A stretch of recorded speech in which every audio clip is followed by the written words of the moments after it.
dua cara, yaitu secara kawin atau generatif dan tidak kawin atau vegetatif. Nah, jadi perkembangbiakan makhluk hidup ini yaitu tumbuh-tumbuhan, dia ada dua macam cara berkembang biak, dengan cara generatif atau secara kawin dan dengan cara tidak kawin atau vegetatif. Nah, pada generatif ini menggunakan alat-alat perkembangbiakan pada tumbuhan dan pada hewan. Nah, kemudian perkembangbiakan vegetatif ini artinya dia perkembangbiakan dengan tidak kawin. Nah, ini ada dua macam. Ada vegetatif alami dan ada vegetatif buatan. Vegetatif alami dia berkembang biak secara alam tanpa bantuan makhluk hidup yang lain. Kemudian vegetatif buatan dia berkembang biak dengan cara buatan manusia. Ini perkembangbiakan pada tumbuhan. Kemudian yang kita jelaskan yang bagian pertama, tumbuhan berkembang biak secara generatif. Nah, ini saya akan menjelaskan perkembangbiakan tumbuhan secara generatif, artinya secara kawin. Nah, sebelumnya kita lihat dulu ini gambar bunga, bagian-bagian bunga sempurna. Ini kita lihat gambar bagian-bagian bunga sempurna. Ini yang warna merah jambu, yang berwarna merah jambu dan indah ini itu dinamakan mahkota bunga. Ini mahkota bunga. Nah, kemudian ada kepala sari. Ini yang warnanya kuning. Ini kepala sari. Kemudian benang sari. Benang. Kemudian kepala putih. Ini kepala putih. Tangkai putih. Tangkai putih. Bakal biji. Bakal biji. Kelopak bunga. Ini kelopak bunga. Dasar bunga. Dan tangkai bunga. Ini bagian-bagian daripada bunga sempurna. Nah, bunga ini adalah alat perkembangbiakan pada tumbuhan. Nah, jadi alat perkembangbiakan pada tumbuhan adalah bunga. Nah, bunga itu banyak bermacam-macam. Ada bunga sempurna dan ada bunga yang tidak sempurna. Bunga sempurna ya ini dia memiliki lengkap bagian-bagiannya seperti pada gambar ini. Nah, bunga yang tidak sempurna, dia tidak memiliki kepala sari dan benang sari. Juga tidak memiliki putih. Nah, itu bunga yang tidak sempurna. Artinya tumbuh-tumbuhan itu tidak berbuah. Dia hanya berbunga, nah, namun dia tidak ada benang sari dan tidak ada putih. Itu yang dikatakan bunga yang tidak sempurna.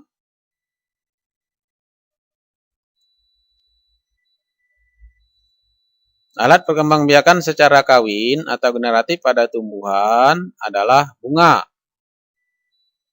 Perkembangbiakan generatif pada tumbuhan diawali dengan penyerbukan, yaitu jatuhnya serbuk sari ke kepala putih. Nah, jadi perkembangbiakan pada tumbuhan itu dia diawali dengan penyerbukan. Penyerbukan itu artinya jatuhnya serbuk sari ke kepala putih. Itu yang dinamakan penyerbukan. Di dalam ruang bakal biji terjadi pembuahan, yaitu peleburan sel kelamin atau spermatozoid dengan sel kelamin betina atau sel telur.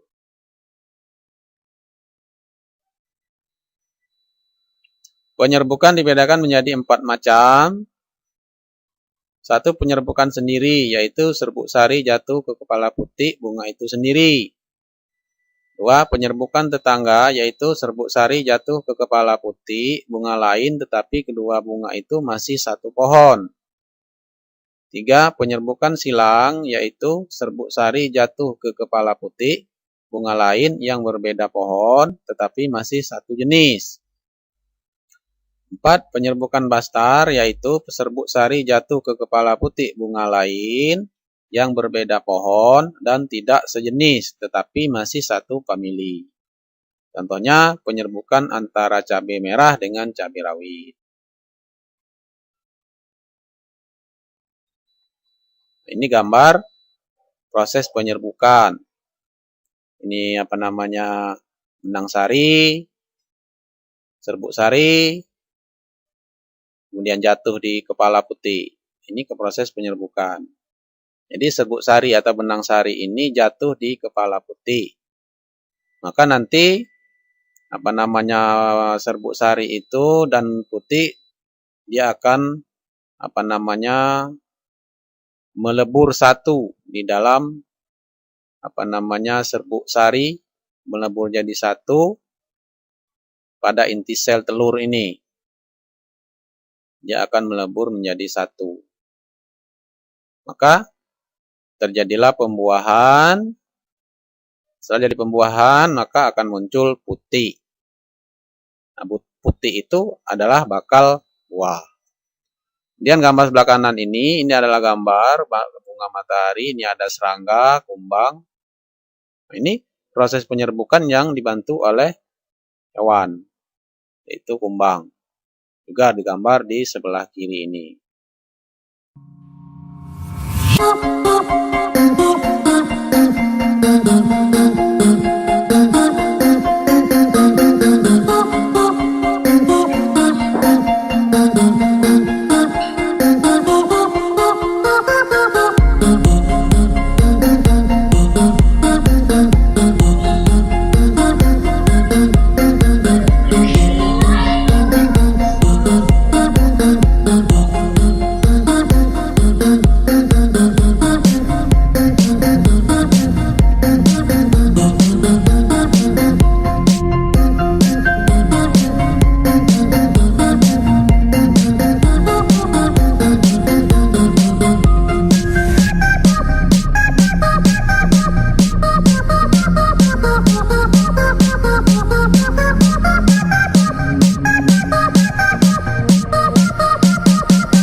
Assalamualaikum warahmatullahi wabarakatuh. Bagaimana kabarnya anak-anak sekalian? Kali ini kita sambung kembali bagian yang kedua tentang reproduksi pada tumbuhan dan hewan. Kali ini pada pembahasan reproduksi hewan, yaitu materi yang kedua. Bagaimana kalian sudah menguasai untuk materi bagian yang pertama tentang reproduksi tumbuhan? Masih ingat ya? Nah, sebelum kita lupa, kita awali dengan melihat kembali tentang kompetensi dasar, yaitu menganalisis sistem perkembangbiakan pada tumbuhan dan hewan serta penerapan teknologi pada sistem produksi tumbuhan dan hewan. Kemudian nanti indikator pencapaian kompetensi yang harus kalian pelajari dan titik beratkan adalah menyebutkan macam reproduksi aseksual pada tumbuhan, memprediksi regenerasi dari planaria, menjelaskan penggolongan hewan berdasarkan perkembangan embrio pada reproduksi seksual, membedakan metamorfosis sempurna dan metamorfosis tidak sempurna, serta menjelaskan teknologi reproduksi pada hewan. Nah, anak-anak sekalian, kenapa sih bab ini perlu kita pelajari?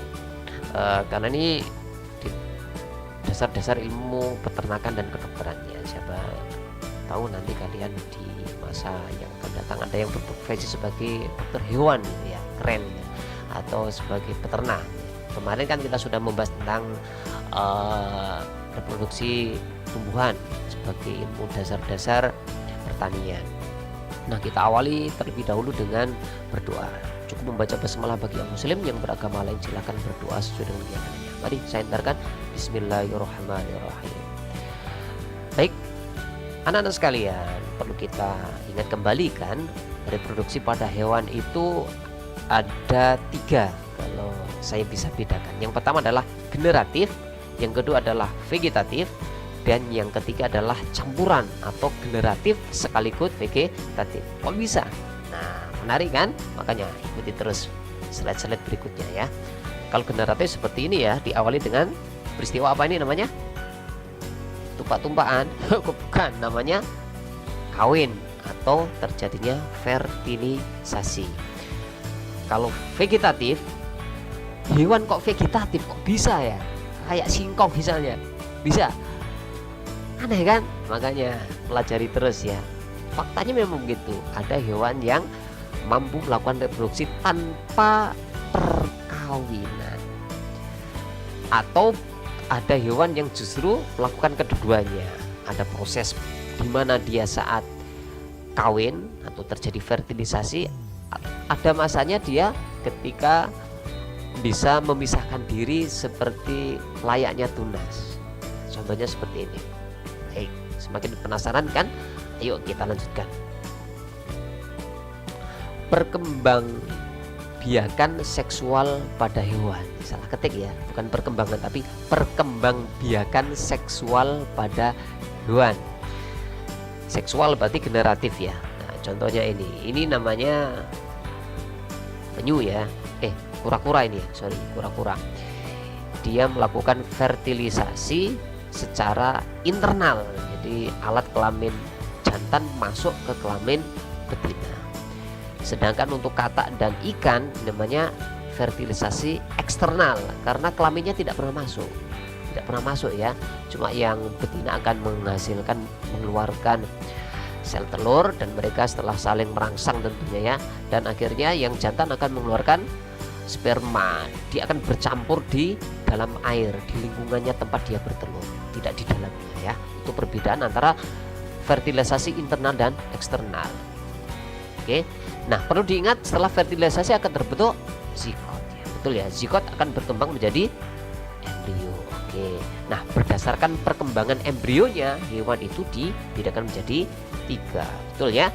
Namanya vivipar yang pertama, yang kedua ovipar, yang ketiga ovovivipar. Jadi ini harus diluruskan ya. Kalau definisi di SD mungkin kalian pernah diajari, kalau vivipar itu hewan yang melahirkan, ovipar hewan yang bertelur.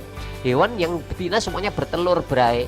Jadi definisi yang benar itu adalah 3 sebutan kelompok vivipar, ovipar, dan ovovipar itu berdasarkan perkembangan embrionya, bukan cara keluarnya bayinya, sama sekali bukan ya, tapi perkembangan embrionya. Nah, contohnya ini Kalau vivipar kucing ini berarti embrionya terjadi di dalam rahim atau uterus.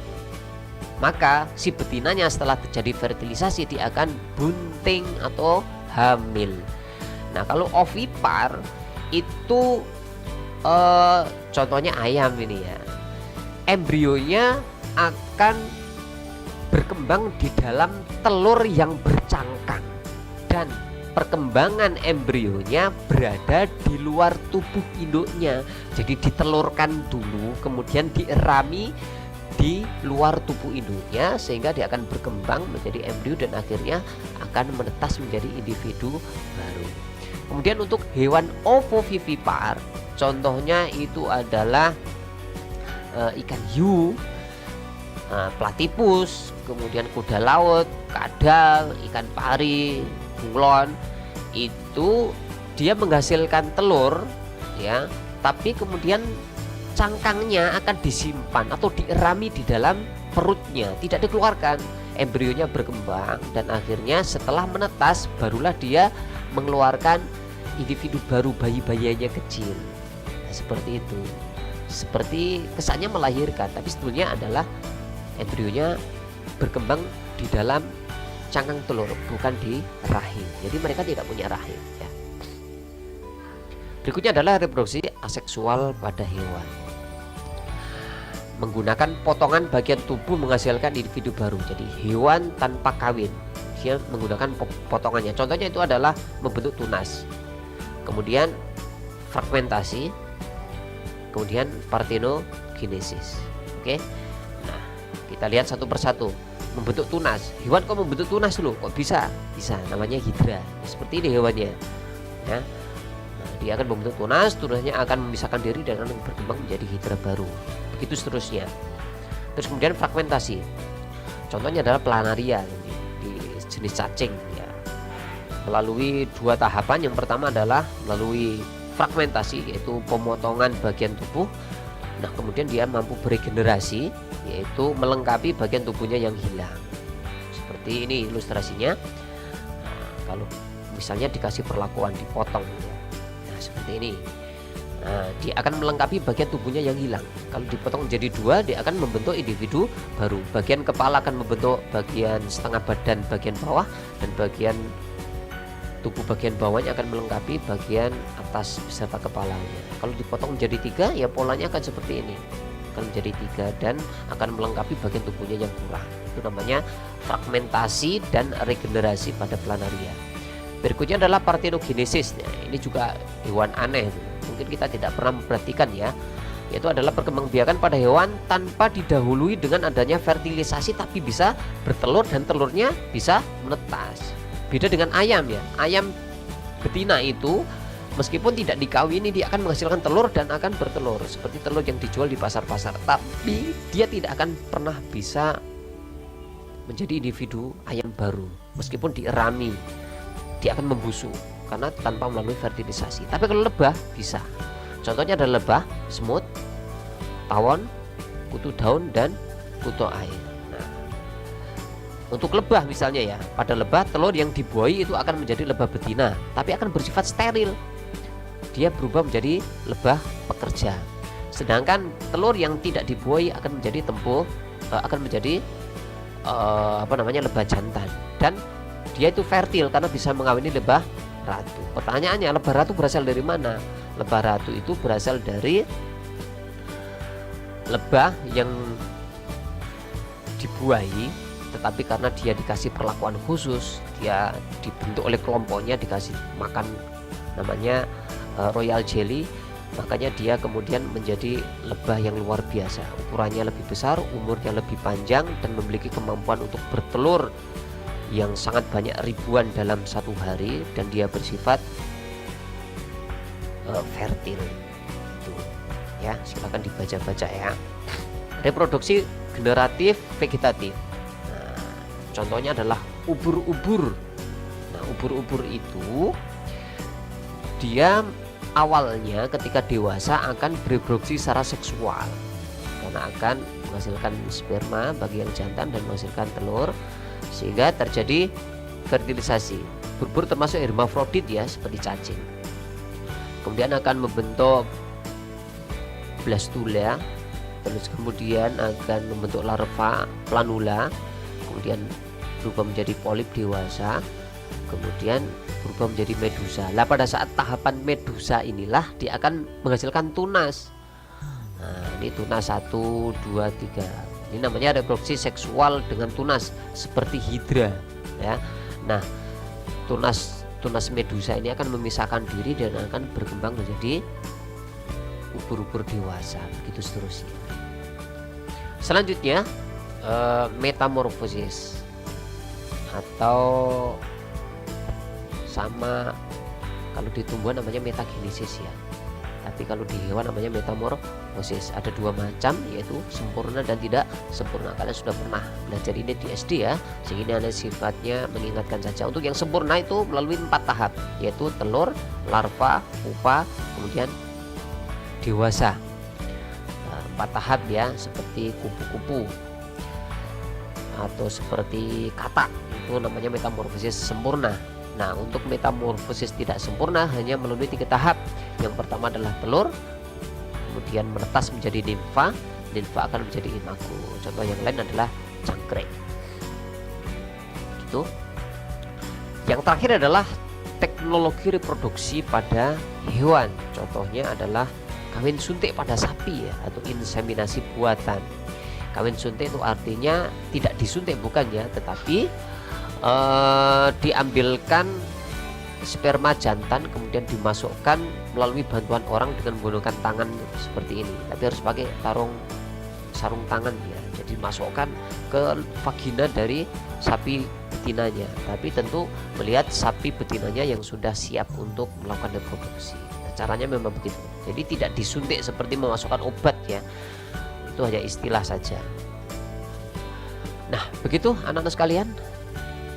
Tiba di akhir, maka kita simpulkan terlebih dahulu. Yang pertama adalah hewan dapat melakukan reproduksi aseksual melalui tunas, fragmentasi, dan partenogenesis. Berdasarkan cara perkembangan dan kelahiran embrionya, hewan yang bereproduksi secara seksual dibagi menjadi hewan vivipar, ovipar, dan ovovivipar. Yang ketiga, beberapa hewan dapat mengalami tahap reproduksi seksual dan tahap reproduksi aseksual dalam satu kali siklus hidup, misalnya adalah ubur-ubur. Yang keempat, beberapa hewan dapat mengalami metamorfosis atau perubahan struktur tubuh tiap tahap pertumbuhan dan perkembangannya. Yang kelima, metamorfosis dapat digolongkan menjadi metamorfosis sempurna dan metamorfosis tidak sempurna. Dan yang keenam, teknologi reproduksi pada hewan ialah melalui inseminasi buatan.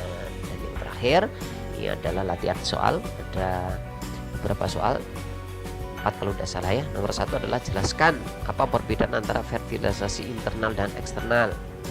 Kemudian silakan deskripsikan perkembangbiakan partenogenesis pada lebah itu seperti apa. Kemudian jelaskan perbedaan metamorfosis sempurna dan tidak sempurna.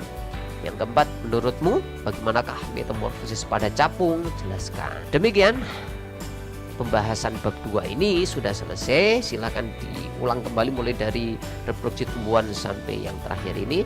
Semoga kalian dapat menguasai materi dengan baik. Silakan dibuka kembali materi di buku siswanya. Sampai ketemu di bab yang ketiga berikutnya. Terima kasih.